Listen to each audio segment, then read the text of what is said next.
Hi, my friends. So the question today is, are you working with your solar return chart? A lot of people think that their birthday is just a celebration and it creates their natal chart, but astrologically, it is the moment that the universe hands you a brand new blueprint for your life. And your solar return chart is that secret map, if you will, your personal destiny for the next 12 months.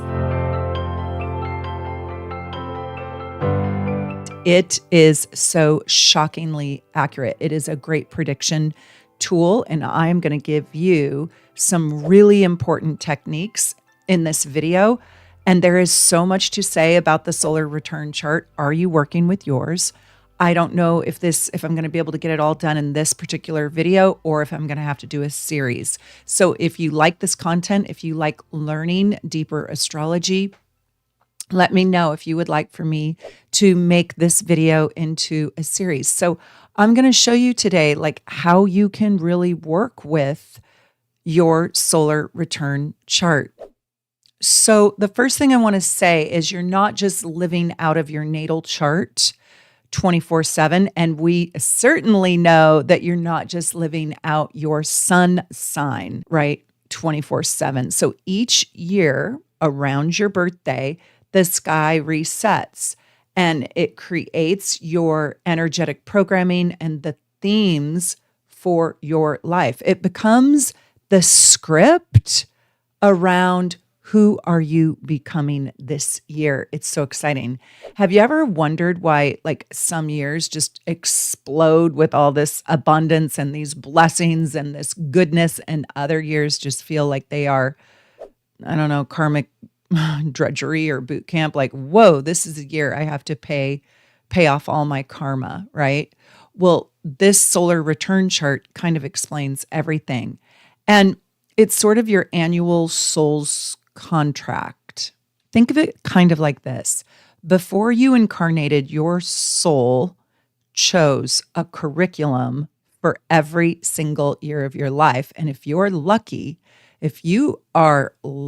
you get 90 of them. If you're super lucky, you get 100. And maybe some people think, oh God, my life is so hard and so bad. I don't want to do more than 30 of those, right? But your solar return chart is this annual contract of what your soul wants to learn, wants to heal, wants to master next. And it is so exciting. I'm going to show you some examples, and I'm going to just teach you the techniques. And even if you just use your solar return chart at a glance, it feels really powerful. And it's so accurate. And once you understand how to read it, you kind of stop feeling lost because the roadmap of your life opens up and becomes really, really visible. Okay, the other thing that I want to say is that in order to understand your upcoming year, you can't just stick to the natal chart. You can't. And hopefully you have been learning with me on YouTube. I have more than 2,000 videos now for you to learn deep and real astrology, plus my Athena Academy. Come over and learn with me even more deeply in my academy. Check it out. You can just go to soulnavigation.com, click on the Athena Academy, and you can have the videos and the curriculum for life. It's really exciting. Anyways, I want you to learn deep and real astrology. So looking at your natal chart, just your natal chart for what's coming up for the year, just along with transits, it's just not it is very telling. It is critical. It's critical. I have a left arm. It's critical. I don't want to be without my left arm, but it is not the whole story. You cannot understand your upcoming year with just transits. You really have got to look at progressions. And I hope you've watched my progressed playlist. And I also want to plug the report that I sell. I don't write the report, but I sell it and it's fantastic. It's one of our number one sales or chosen reports. And it's called the Astro Gold, the Advanced Astro Gold package. It is so good. Shop soulnavigation.com. But you've got to look at your progressions, and then You need to know that your solar return chart is the actual forecast. It shows what is waking up, what is ending, and what is your soul prioritizing. And you really, really have to understand what's going on in your solar return chart. So on your birthday, it's like a portal opens up. And for one moment, the sun returns to its original position. And in that moment, the universe imprints the entire energetic story of your next 12 months. And that's your solar return chart. Let me just explain it again. Every single year, at the exact moment the sun returns to the precise degree and minute, not just degree. If you're a 15-degree Libra, 32 minutes. When it gets to 15 degrees, it's not 1532. You need it to be precise, exact. The precise degree and minute that the sun occupied on the day you were born. And this day is probably going to be on the day before, the day of, or the day after your birthday. Think of it this way. Think of your natal chart as the lifelong operating system inside of you. I don't want you to discount it. Sort of the unchanging root structure of who you are. But your solar return is like the annual update, right? What is being upgraded? What is being highlighted? What is being challenged, healed, awakened, and mastered right now? And this chart's going to tell you about your personal new year. Now, listen, it goes from birthday to birthday. So if you're born on December 31st, right? You, because today is April 14th, you are still working with your 2025 solar return. If your birthday is December 31st, you're going to get your solar return for 2025 because it's going to show you the entire predictive year until your next birthday, December 31st, 2026.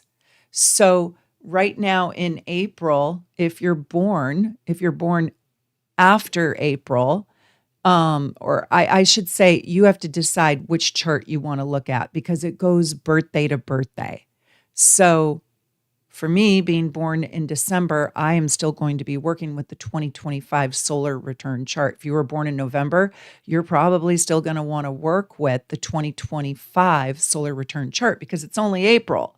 And you want to know what's going on in May and June, July, August, September, October, November, right? So if you are born in June and it's April, you might want to get your 2026 chart so you can see what's coming up, and you might want to get both. So what you're going to do is you're going to find your exact natal sun position, and I'm going to show you Marilyn Monroe's chart. And here she is, born June 1st, 1926. And she has a 10th house sun in Gemini. Well, we can make a solar return chart, wish she was still alive, and we can take a look at her solar return chart, and it's going to give us a sun position of 10 degrees, 27 minutes in her solar return chart for 2026. So since she was born on June 1st, I'm going to look at 2026 to see what would be coming up for her if she was alive this year. And we can see that the sun returns back to the original place at 10 degrees, 27 minutes, but it lands in the 9th house now with Libra rising, and it takes place on May 31st, 2026 at 2:38 p.m. Okay, that is very, very interesting. We'll come back to that in a minute. But what you're basically doing is you're looking at where all of the planets are lined up in this year, or for whatever year you're looking at, where are all the planets lined up at that solar exact return degree and minute. Okay. And that might be the day before, the day after, or the day of your birthday.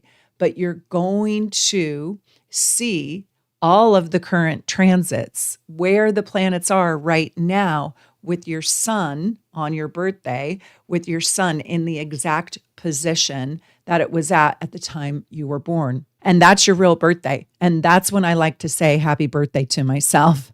And sometimes it's at an odd time.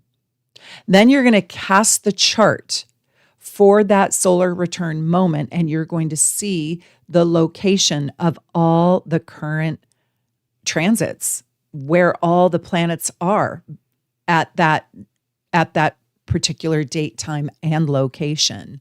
So this is actually kind of hard to get the ascendant perfectly right with the geography.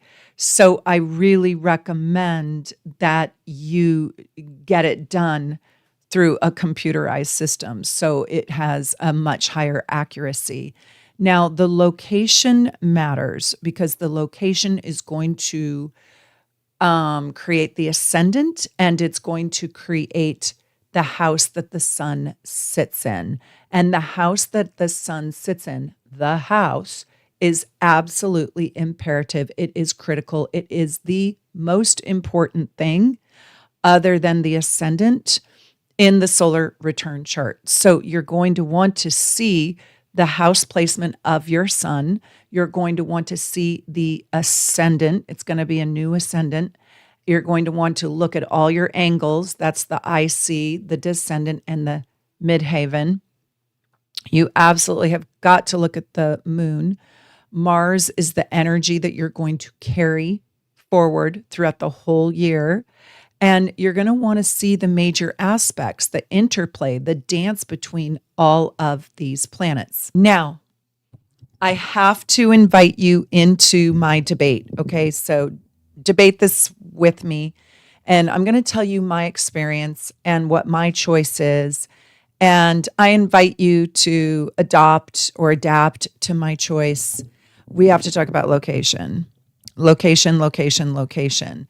So I'm about to start a debate that astrologers have been arguing about for decades. And I want you to feel what feels right for you. In my practice, I've given more than probably now 100,000 readings. I just keep saying 85,000 readings. And that was about 7-8 years ago. I stopped counting. So I just want to say that I have done so many solar return charts, I cannot even count. So you kind of have to go with your own intuition. And every astrologer I've talked to has a different feeling about this. But I'm going to share this concept with you. You can debate it with me in the comments. And the question is, do you cast this solar return chart for where you are born, where you were born, where you live, or where you are physically standing at the moment the solar return occurs? And because depending on your answer, it's really, really important that you intuit your answer, because you are changing the theme of your entire year, because the location is going to change the ascendant and the house in which your planets sit in and all your angles. So here are the schools of thought, okay? There is a school of thought, there's the birthplace argument. And this school of thought says the solar return should be cast for your birthplace, even if you have no association with it.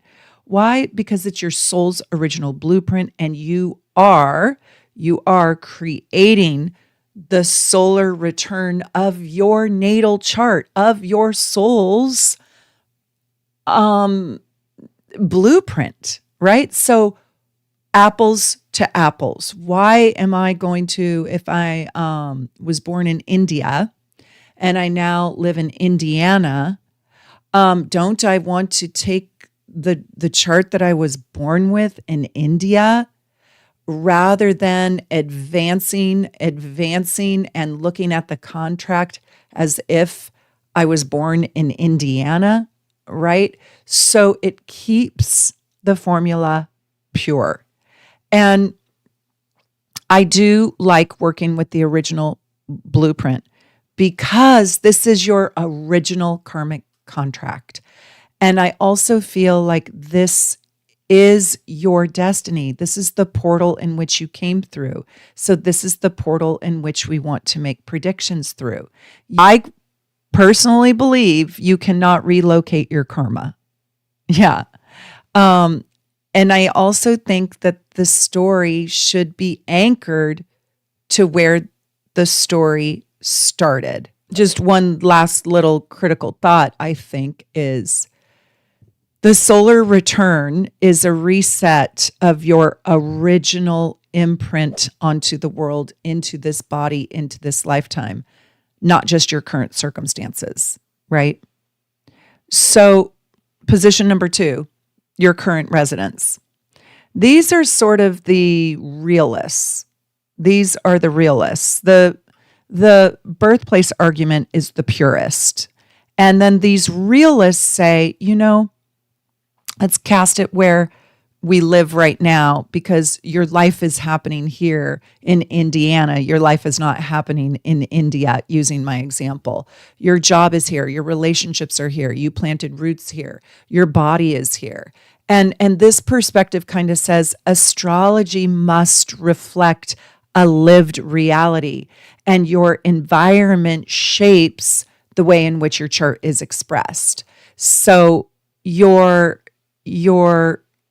think about the reflection of your actual life circumstances, because you're no longer living in India and you're never going to go back probably.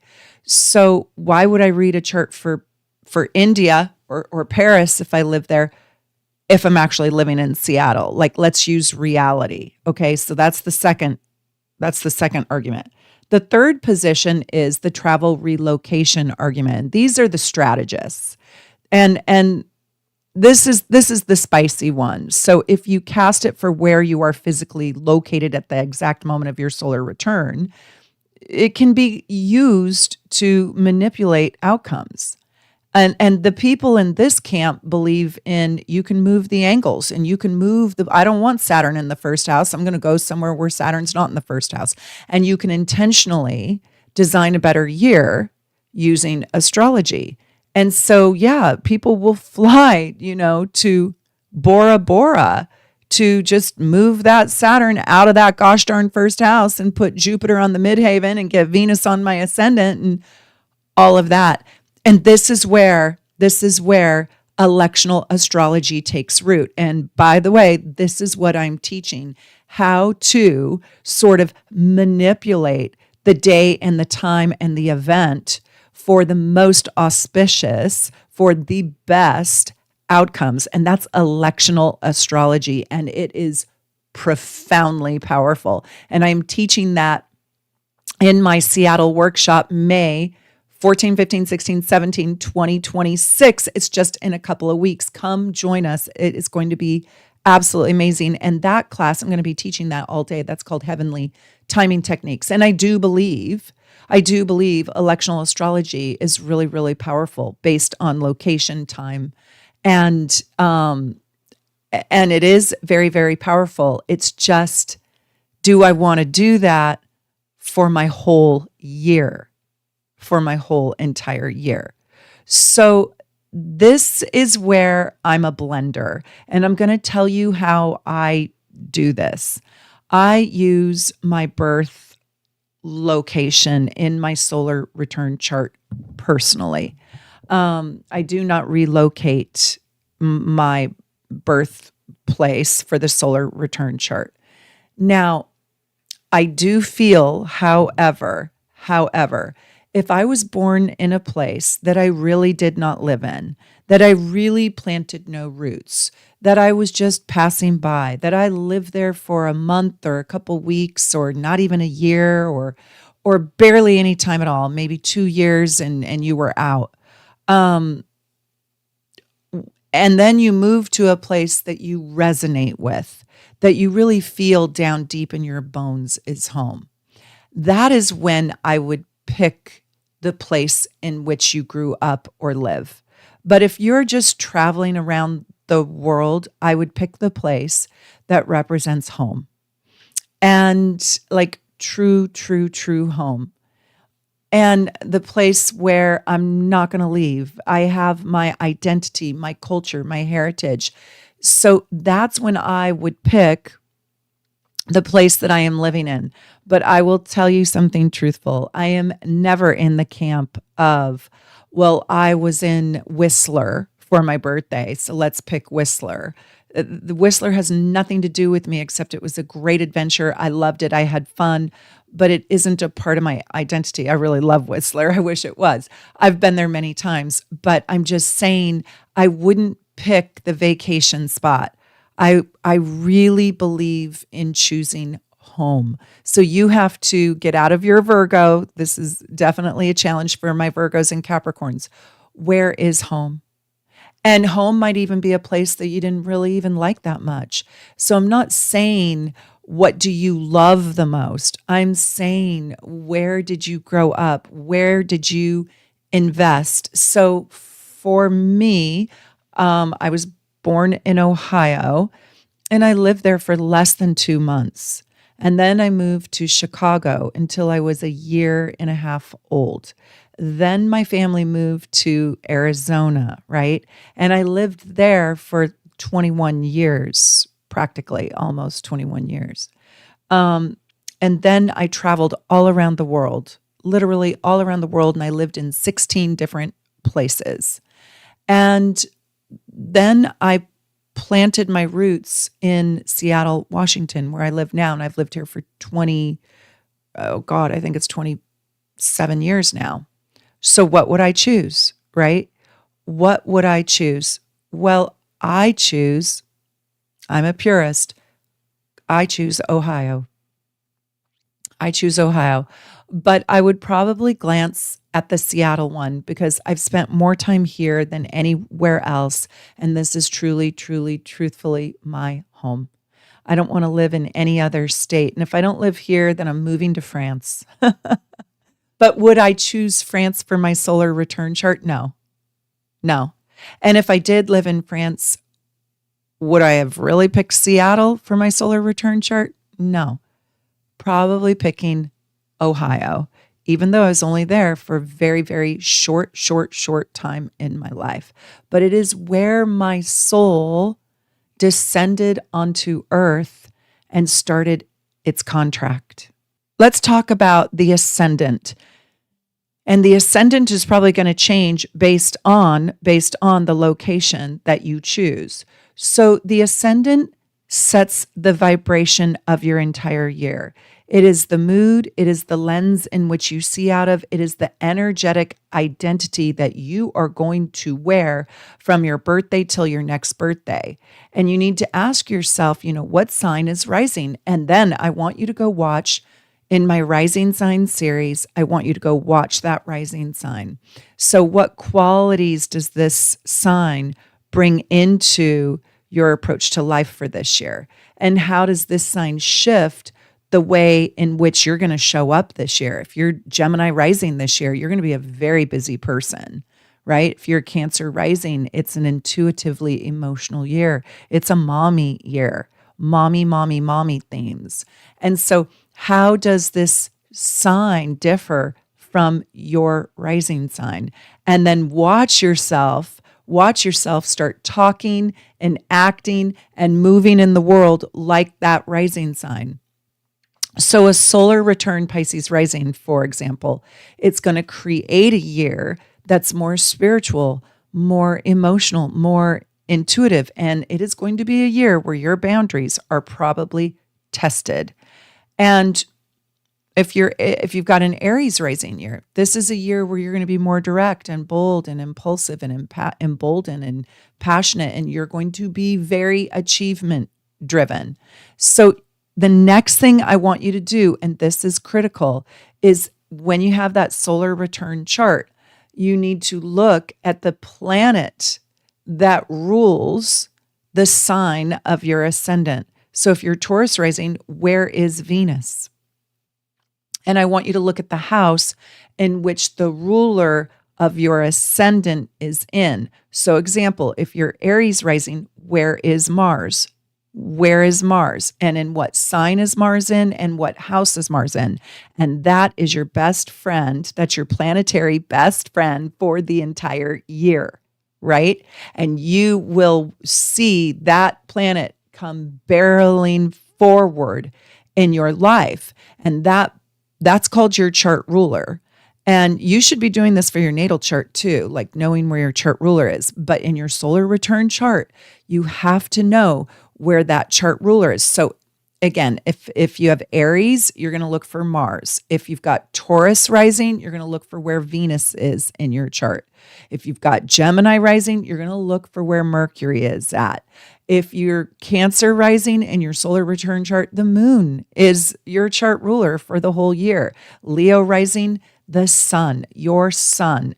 So what house is your sun in? That is your chart ruler. That's the big kahuna. That's the big boss. That's El Jefe in your chart, right? And Virgo, you know that it's Mercury is the ruler. So what house is Mercury in? Libra, that's Venus again. So what house is Venus in if you're a Libra rising? And so that's going to be a Venetian year for you. Everything Venus, the arts and love and harmony. Are you guys getting it? Scorpio, where's Pluto in your chart? In your solar return chart, that is. Where is Mars in your solar return chart? Because there's two rulers for Scorpio. Sagittarius, it's a Jupiterian year. That is a big, fat, giant, abundant year. It's really, really, really exciting. And then Capricorn, where is Saturn in your chart? Aquarius, where is Saturn? And also, where is Uranus? You have a double rulership. And Pisces, you also have a double rulership. Where is Jupiter in that solar return chart? I hope I didn't say natal chart. I've been speaking of the solar return chart this whole time. I'm just thinking fast. And Neptune as well. And so this planetary ruler of your chart is your guiding force for the whole year. It's also going to show you how you're going to face your challenges. It is the dominant part of your story of the year. And this one single little tiny detail of understanding is really important. And sometimes I like to be in the 2025 year. I'm still in the 2025 story of my chart, but I like to know what my next year is going to be as well. So I want to go back to Marilyn Monroe's chart. This is her solar return chart, right? Based on her natal chart, and things have shifted. And sometimes I like to see the charts even side by side. You definitely should have your natal chart and then look at your solar return chart and look at them side by side so you can see how they're different. And a lot of times the Mercury will be in the same sign. Mercury does not travel very far from the sun. So Mercury's either going to be in your sun sign, the sign before, the sign after. And same with Venus. Oftentimes you'll get a similar Venus. But let me just tell you that really taking a look at the ruler. So she was born with Leo rising. So Gemini sun in the 10th house is her natural natal chart ruler. And that chart ruler is the theme for her whole life long. But this year, if she was alive in 2026, she would have a Libra rising. And she would have her chart ruler be Venus in Cancer in the 10th house. And it's wide, but it would be conjunct Jupiter. I think there's a resurgence in popularity. By the way, she doesn't even have to be alive for us to do this, because this is how the world is thinking about her in 2026, even while she's in heaven above. And I think she has made a resurgence. And I think she is beloved. And I think she is seen very much in more psychological depth. And I think there's a great deal of compassion and care for her. And you can start to see what Hollywood was, the truth of Hollywood through Marilyn's story and Judy Garland's story, right? The original greats. And now we can see that the world does have compassion for her, just with Venus conjunct Jupiter in Cancer in the 10th. But I also kind of want to show you, if you don't want to do your own calculation, or I just want to show you this. This is absolutely amazing. I want to show you this report that you can get in my shop. Now, I don't write my own reports, but I will tell you, I have done so much deep research and investigation on who the best authors are, who built the best software programs and interpretive reports. And I think this one is absolutely brilliant. And I got the license to sell it, and every single person should buy this for every single year, because look how deep this report is. So it goes into your solar return location and all of this. It gives you the data. Look at this. The elements, the modes, the quadrants, and the retrograde planets. And you do need to pay attention to see if some of your planets have gone retrograde in your solar return chart. So look at this. So here is the sun in the ninth house, and it goes on and on about the sun in the ninth house. And then it talks about the major planetary aspects: sun trine Pluto, sun sextile Saturn, and on, sun opposing the moon. And then it goes into the moon. And look how deep this is. I mean, it goes on and on and on and on. Then it talks about Mercury in your solar return chart. How are you processing information this year? What is your mental condition for this year? And it goes on and on. Look at this. Then we have Venus and Mars. It is so long. It is so juicy. This is one of the best charts that I sell. And then it goes into all the planets. There's Uranus and all the aspects Uranus is making. And then there's Neptune. And it just goes on and on. And now Pluto. I mean, it is incredible. This is incredible. I also want to tell you that this, as all of my reports, it is not AI generated. This is not ChatGPT. This is a beloved author. And I represent many different authors from around the world: Spain, Venezuela. Oh my gosh, absolutely incredible authors that put their life's devotion and work into calculating every single possible combination there is in a chart. And that's how these charts are generated. And then we email them to you. I just didn't want you to think that I personally am sitting down and writing all that. Oh my God, you guys, I couldn't do that.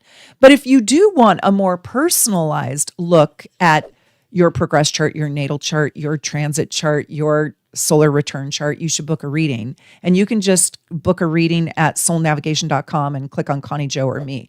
But the charts that I sell, I really put my heart and soul into backing the astrologer's work and integrity.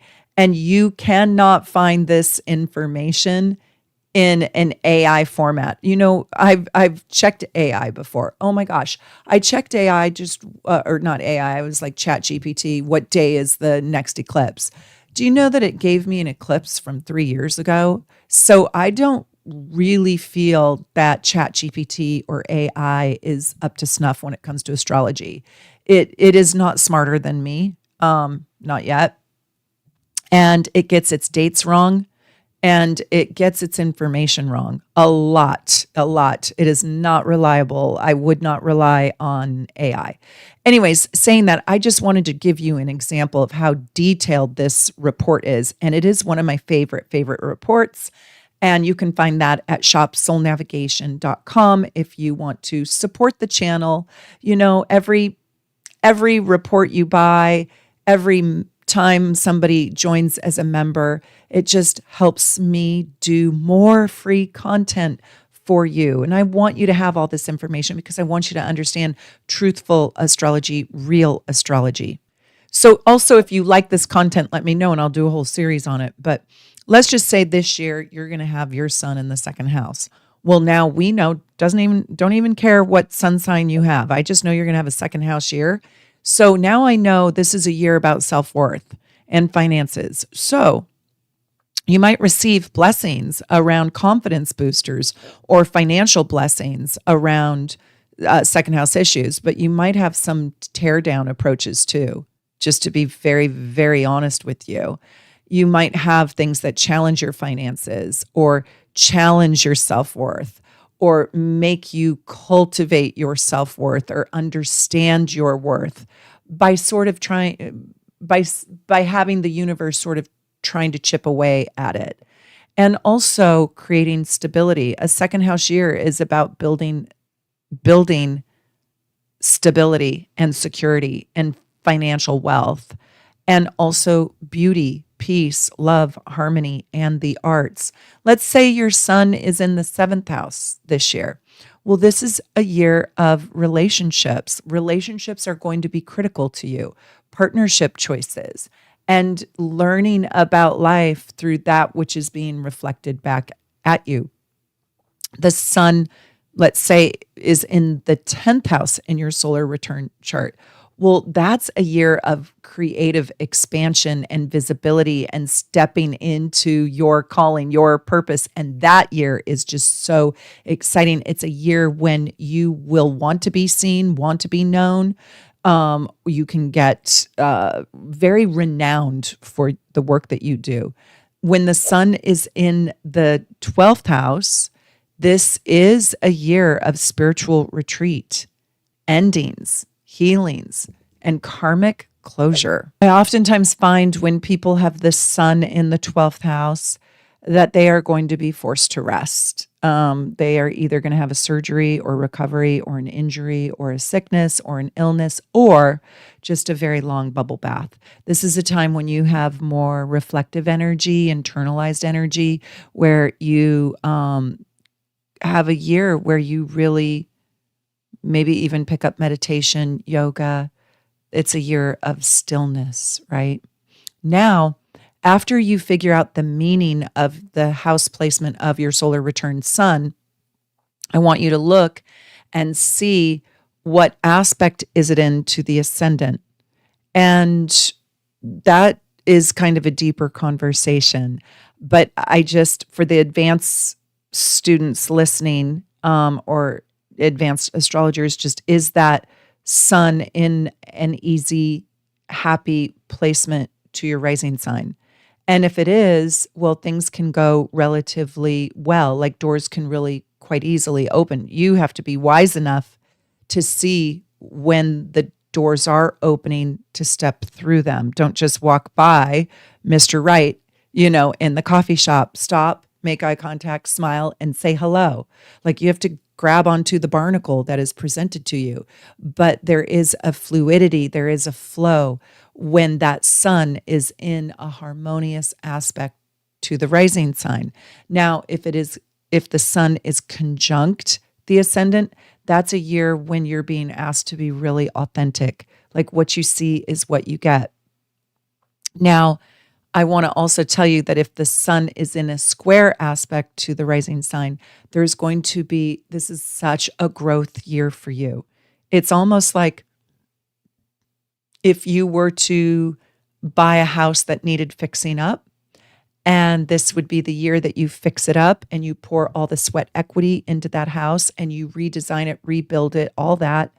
And then you sell it for a great reward down the road, right? So this is the fix up part of that. There's challenges that will be presented to you that you will face that you have the opportunity to transform your life with. But I'll tell you, those squares are kind of exciting because they can create really, really, really powerful breakthroughs. The sun in your solar return is the storyline that your soul is highlighting. It is the story that your soul will participate in. And it is literally the main plot of your year. And so this is why understanding your solar return chart is just so critical.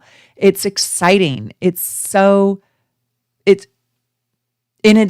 truthful. So I'm in a second year solar return, since 2025, and that will go all the way through 2026.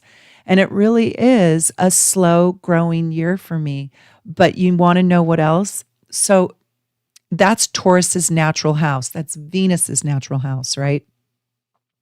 And that house is slow and steady. And I will tell you that this year it has been a focus on slow and steady. So my word for the year, maybe you already have heard this from a different video, was tranquility. Isn't that interesting? And it's a second house year. And I just absolutely love that because I think the second house's prize is comfort, peacefulness, and even tranquility. Funny that I picked tranquility when it is like the world is upside down and inside out. But if I can offer comfort to other people, I do feel quite fulfilled and happy. So I want to know, what is the main plot of your solar return sun by house? So let's talk about the solar return moon, because that's another really, really critical piece of your solar return chart. And as you saw, the report will go into great detail around all of these, but just by glancing at it, you can just kind of get an idea. So this is the emotional weather vane in your life. And it's really like, what does my life need to feel safe, to feel loved, to feel nurtured, to feel secure? The moon is going to show you the truth about your emotional needs for the year, not the polished, I got all fancy for you guys today. The moon is not all this. And by the way, this is not much, but it's better than pajamas. Okay. I was in pajamas with my hair tied up. It was bad. Yeah, but it's not the external. It's not what you're wearing. It's like who you are living as internally. And so it's the part of you that is just all feelings. It's the feelings that live inside your body. So how is this year going to feel? So what sign is the moon in? What house is the moon in? And what aspect is it making to your sun and to your ascendant especially? Then secondarily, what are the primary aspects that moon is making to the other planets? And that's where that report comes in handy. Like you might be able to see quite quickly, oh, my moon to the ascendant is doing this, or oh, my moon to the sun is doing that. But what does it mean when it's in quincunx to Pluto, right? So the moon reveals the emotional patterns that you are going to experience this year. And it's also going to show you how you're going to process big events. So you can see if it's a heartbreak year, if it's a really emotionally hard year. If you have a moon Pluto aspect, that's a hard year. If you have a moon Mars year, that's a hard year. And also, do you want to do something really fascinating, something really, really, really interesting? Go look at a year in which you had a very tragic event, as long as it sits within your solar return year. So, for example, if you're born in October, November, December, and you had a terrible event happen in February 2025, well, that is, and you're born in October, November, or December, that 2025, that February 2025 bad event is actually a part of your 2024 solar return year. Do you understand what I'm saying? So you have to make sure you're looking at the right year. So if you had a terrible event in February 2025, but you're born in October, then you're going to do October 2024 solar return all the way through January 2025, February 2025. There's the event, all the way to your next birthday in October 2025. But you're actually looking at your 2024 solar return report. And that's because you're born late in the year. So you want to make sure that you know the month in which the negative event occurred. Go look at that solar return chart and you will see the karmic lessons that you were supposed to learn that were being presented to you. So how are you going to process these big events? And what is your subconscious reaction? And what is your heart craving? What does your heart want to heal? And I have found that the solar return chart in hindsight has really helped me learn my lessons even years later. Like, go look at your solar return chart the year you got married and make sure you have it all lined up correctly with your birthday and your month, because it goes birthday to birthday. And go look at what themes were playing out the year you got married. Go look at what your heart needed. Really interesting, right? So, for example, a moon in Cancer in the 4th house year is a year of emotional rejuvenation, nesting. Your family comes into high focus. There's deep, deep inner healing. And your home and your heart is literally everything this year. And the moon is going to reveal the internal climate of your year, what you'll feel and what you need behind the seeds, behind the scenes, I should say. And it might not be able, the solar return chart might not be able to predict like every single event, but it will show you your soul's internal curriculum for the year. And then you're going to look at your Mercury and you're going to see, wow, what kinds of things am I thinking about? What kinds of things am I learning about? Do I have a Mercury-Mars year? Do I have a Mercury-Saturn year? High focus. Mercury-Mars is combative energy, right? Do I have a Mercury-Neptune year? The spiritual dreamer, the spiritual artist. It's really quite exciting. So in my last video, in my last solar return video, which I recommend that you watch that video and this video, and there'll be some overlap in it, but I really want to give you something new. And in that last video, I talked to you a lot about, really playing with location.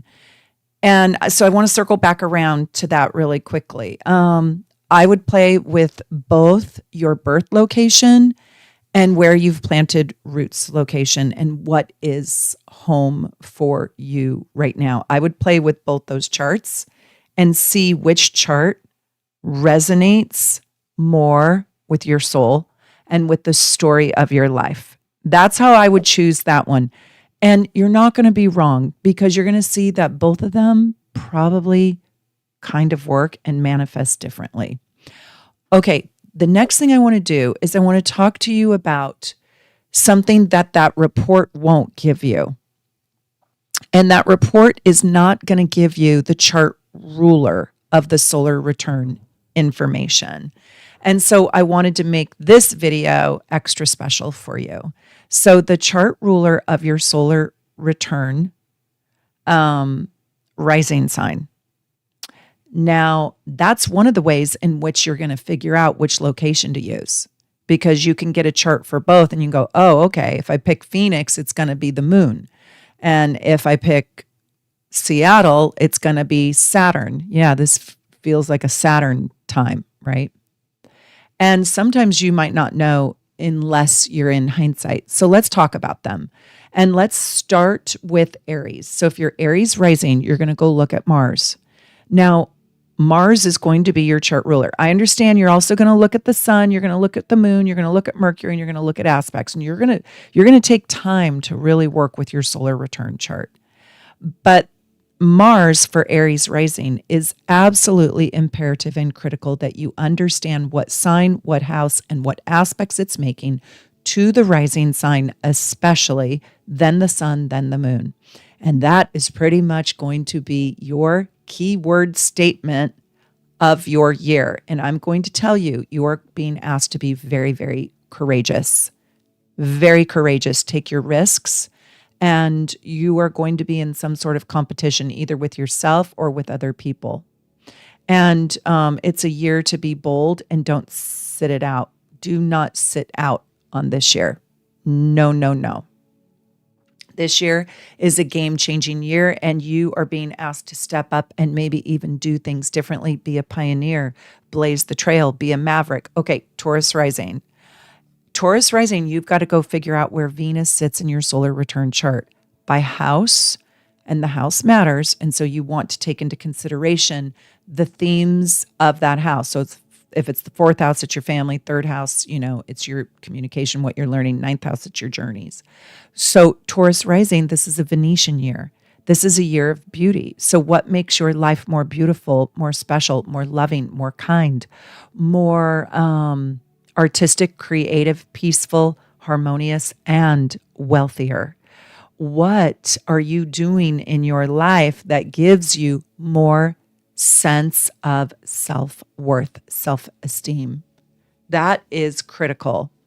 The next one would be Gemini, would be Mercury. What new things do you want to learn? Who is your new community? Are you involved in community? What's your neighborhood like? Have you changed your neighborhood? Can you add value to your neighborhood? Do you like your neighbors? Do you want to make friends with your neighbors? What do you want to do to improve where you live? Also, short distances and transportation is critical. It is going to be front and center. So make sure you drive carefully. You might need to get a new car. You might need a new mode of transportation. You might give up your car and say, you know what, I'm going to be taking the light rail or the bus, or I'm going to be moving to a walking community. You might change out your community. Maybe you move into a community that's completely different now. And this is a time when you're really learning how to use your words and speak up and use your voice. Also, your siblings, this is a huge sibling year for you, an absolutely enormous sibling year for you. So where is Mercury in that chart? And you really need to look and see if Mercury is in a good aspect to your rising sign, because that's going to tell you if you're going to receive good news or if you're going to grow yourself through hard news. Okay, Cancer. So the moon, wherever your moon is in your chart, the emotional tone of your life is absolutely critical. Getting yourself probably to calm down, to time out, to feed your heart with things that make you peaceful and comfortable and safe. This is a financial building year, not a spending year, but a saving year. This is a year when you can really make good money on your investments or on your savings. This is a year when your mom comes into high focus, really, really high focus. And this is a mommy year when you might, step into the archetype of being a mother, even if you're a man. If you're a man, you might need to parent your child more like a mommy, less like a dad. Leo rising, your sun, and the house in which your sun is in is absolutely illuminating and radiant. And Leo rising, this is a year to shine. So do not sit in the back of the classroom not talking, or in the Zoom call with your camera off, right? Like, you really participate and let your light out of the box, out of the house, really find your stage. This is a creative year, like doing things massively differently, doing things with great storytelling. Find the storyteller in you, find the actress in you or the actor in you, find the painter, the dancer, the singer, the songwriter, right? Find the writer in you and put yourself out there in an authentic way in which you are vulnerably revealing yourself in a creative and fully self-expressed way. Like, who did you always dream to be? Be that person this year, right? And look and see what themes are playing out by the house in which the sun is sitting in. So Virgo, that's another Mercury. So Your chart ruler is Mercury. Where is Mercury in that solar return chart? So, what new things are you learning? This is a year of discernment, really understanding the difference between being good and being great and being exceptional. What makes an average? In my cold readings mastery class, this was so fun. I was doing cold readings on students' charts and also famous people's charts. And I was showing them how to see the hidden patterns inside the astrology chart, not just, oh, you're a Leo. As a matter of fact, I had 3 Leos in there and they were all quite shy, and you can see the hidden patterns. And so, what creates an extraordinary astrologer? Learning deeper astrology, learning the patterns that show up that are kind of hidden when you first look at the chart. And you really have to work hard to dissect the chart. And I invite you to come study with me at the Athena Academy of Astrology. It is absolutely remarkable. And you can take the self-paced link too and just learn on your own and not even show up in class if you're in a different time zone. But Virgo rising reminds me of that. Like, I'm showing you the art of discernment. Also, how to be extraordinary. This is a year how to perfect your talent. I know there's no such thing. How to be in true devotion to your life, to your wellness. Are you physically, mentally, and financially fit? This is the year that your soul really wants to refine and fine tune all of the inner workings in your life. Okay, let's talk about, where are we? Virgo, Libra. Okay, this is a Venetian year for you, but this is an intellectual year too. And this is like the speaking arts as well, like being a patron of the arts. And also, this is a big relationship year for you, Venus. You can make money, you can become quite popular. This is a year where you enhance your beauty. This would be a great, like, plastic surgery year. Don't go overboard though. Have you guys noticed everybody's going overboard? And God, people are looking like Laura Sanchez. Oh my God, that is frightening what she has done to her face. Oh my God, actually her whole body probably. Like, don't go overboard. But when you have a Venetian year, it's like a beauty makeover year. And it could also be a time when you want to get more physically fit by doing yoga or Tai Chi, the gentle athletic arts, right? Pilates, yoga, Tai Chi, Qigong, Reiki. That's very Venetian. This is also a year of love. And so if this is in the 10th house, it's like finding a calling that you're in love with. If this is in the 3rd house, this is maybe loving your sibling. If this is in the 6th house, this is building a life that you're madly in love with on a daily basis, falling in love with your fitness routine, and maybe embracing your aunt or uncle. Yeah. So Libra risings, really designing your life artfully. I would say it's an air sign, so it's going to be very busy. You're going to be popular. Everybody's going to want a piece of you. You're going to have like a dance card or a social calendar. Scorpio rising, you have to go look in 2 places, 2 houses. You need to go look at Pluto, the house in which Pluto is in, and you need to look at the house in which Mars is in. And so this is probably a year of endings and new beginnings, because there's a great transformation. And what is a transformation? A rebirth. So this is a pretty serious year, and I want to say take it seriously. Look and see if the moon is supportive. Is the moon depressed, angry, upset? Well, then there could be real heartbreak with the endings.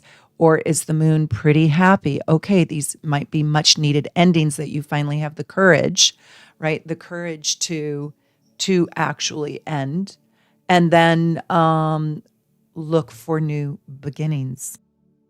Your Scorpio rising solar return year is bound to have difficulty in it, but I don't want it to make you afraid. I want you to find the courage to remember that you are the great alchemist this year, and you are creating very, very serious change in your life. And I want you to have the courage to end the things that no longer feel healthy, no longer bring you happiness. And just remember that there are new beginnings after each ending. And that is the Scorpio rising. So you can face divorce, maybe death, maybe destruction, maybe disappointment and devastation, but that's your growth factor. And you also might realize, not in the moment, but later, just how critical it was. Like those endings were actually silver linings. And also, maybe those endings were just the universe helping you dodge a bullet. Yeah. Sagittarius rising, you got to go find Jupiter. And this is a year of abundance. This is a year of maybe a little too much, like too many irons in the fire. Maybe too many trips, maybe a year of exhaustion. I'm going to tell you, you're going to be exhausted. It could be exhilarating and adventurous and super, super fun. It really depends where Jupiter is. Where is Jupiter? If Jupiter's in the eighth house, well, that brings on endings, right? That brings on traveling deep within the mysteries of life and the unknown, maybe the occult, maybe learning tarot, learning psychology, learning psychological evolutionary astrology, right? Like you are right now. Sagittarius rising, you are on a truth crusade. You probably are seeing that your beliefs, that which you believe in, is changing. You are in search of the Holy Grail. You are in search of the masterful truth. You are in search of the journey into the Holy Grail. And so you might change your spirituality, your religion, your belief system. You might have the guts to leave the belief system that you've been indoctrinated into. Maybe you are indoctrinated into a heavy patriarchal society and you're like, no more of that. I don't want that anymore. I'm changing that. So these are big belief system changes, and getting in alignment with who you are right now and what you believe in. And does this place that I work at believe in what I believe in? Does my family believe in what I believe in? Does my husband or my partner or my wife believe in what I believe in? And getting into alignment with that is really what this year is about. And it's not necessarily an unhappy year, but it is a year of deep truth and honesty and reevaluating that. Capricorn risings, you got to go find Saturn. And Saturn is, and what house it is in, is telling you to discipline yourself. So this is a year of responsibility, wisdom, maturity, and discipline. So being in devotion to your highest, best self, your ambition, and your success. This is a success year. And this is a year where you really need to put yourself out there in an ambitious way, apply for those jobs, and maybe invent yourself in a more successful way, invent a routine that creates success for you, because this is a year when you could really cultivate your calling, your talent, the renowned talent, the talent in you that you will become renowned for or known for. So what big major calling do you want to do? This is the year to do it. This is the year to tackle it and to stand in the archetype of I am successful, I am ambitious. It's a great year. Saturn's going to become your best friend. You are going to learn so much about yourself. You're going to learn really the true grit that lives inside of you. You're going to tap into your sweat equity, your mental fortitude. Yeah. It's a very big year for potential.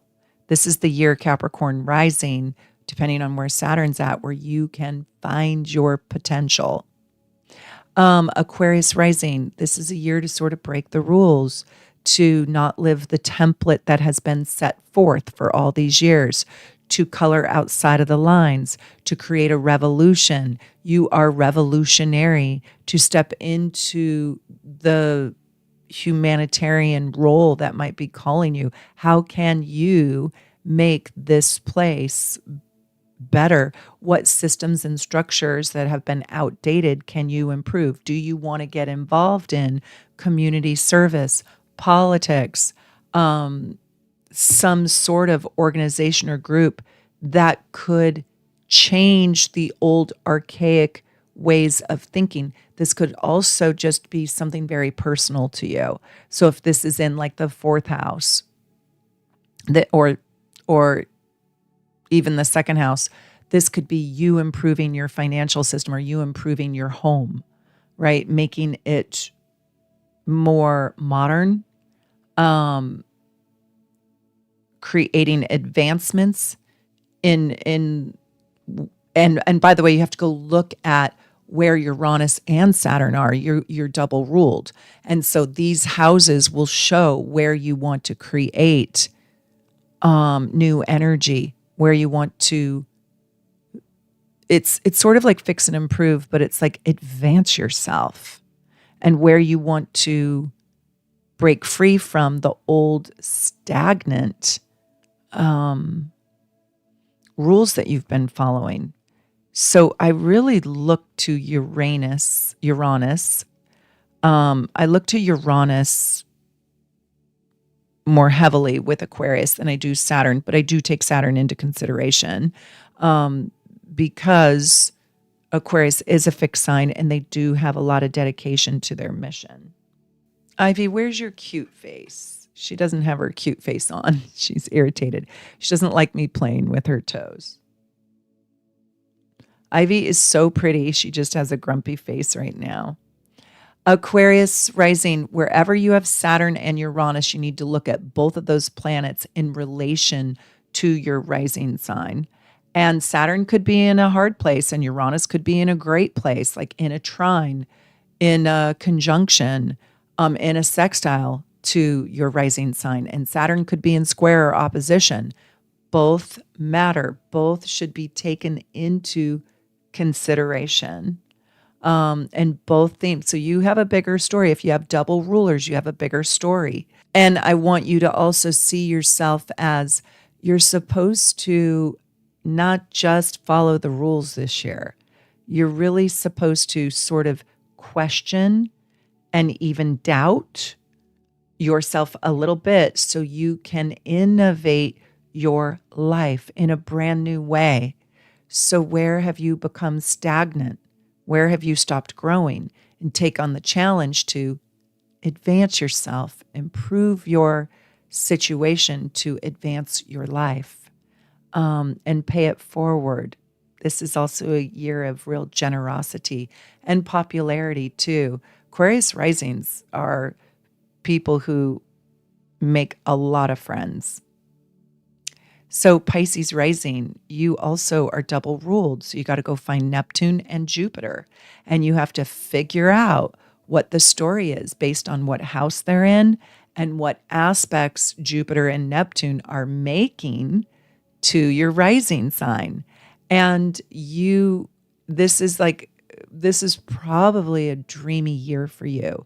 I will tell you that not every Pisces rising is just a daydreamer, wastes their life away. No, but I will say every Pisces rising I know is a visionary, and they have a big, giant vision for their life.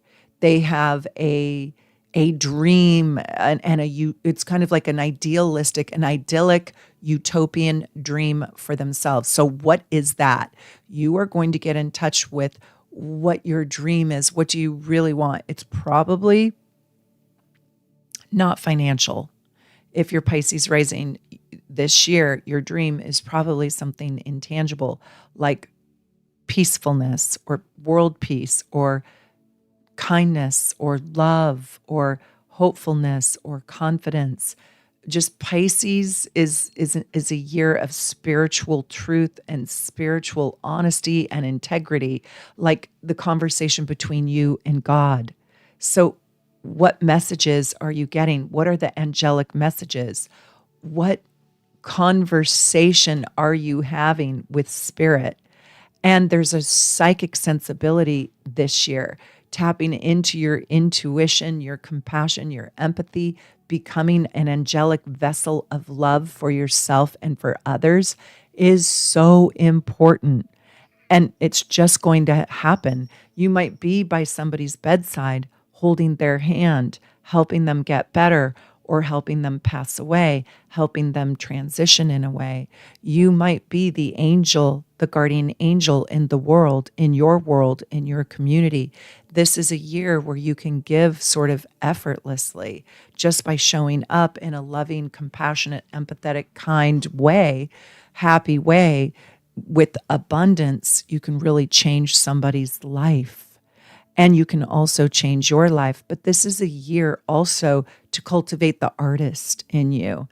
I want to tell you, Pisces, wherever Jupiter and Neptune is in your chart, it's asking you to live in abundance, to live in the dream. Who do you dream yourself to be, and then be that very dream, right? So looking at the rulers and the placement of the rulers is really, really important. And your solar return report that you get at my shop, it's not going to go into the rulerships. As a matter of fact, I have a unique chart rulers report. It's very short, it's inexpensive. I recommend you get it for your own natal chart. But I've noticed that none of the other reports really go into rulership. And the dispositors and the rulers of your planets are critical. They are so critical. So if you really want to understand that part of astrology, I recommend you really, really study that on your own. You're going to have to do a lot of self-study, but also consider getting a reading from either myself or Connie Joe or an astrologer, and really talk about the rulers of your chart. When you understand your rulers, you understand all the hidden messages in your chart, not just the obvious ones like, oh, you're so bubbly and effervescent. Well, why am I like that? What is the driver for that? And you'll learn the more authentic, deeper, hidden, mysterious truths that make up your chart. Anyways, this is my solar return report. I have another whole video on how to read the solar return chart. We reviewed it a little bit more in this chart too, but I hope so much that this kind of gave you a little bit of an aha and a fresh look and a new look at how you can work with your solar return chart. And I just want to tell you, the world is in such a hard place right now, but I hope wherever you are at in the world, I hope you are wonderful, peaceful, happy, and that you have love all around you. And from my house here in Seattle, Washington, to wherever you live in the world, I do wish you the very, very best. Take good care.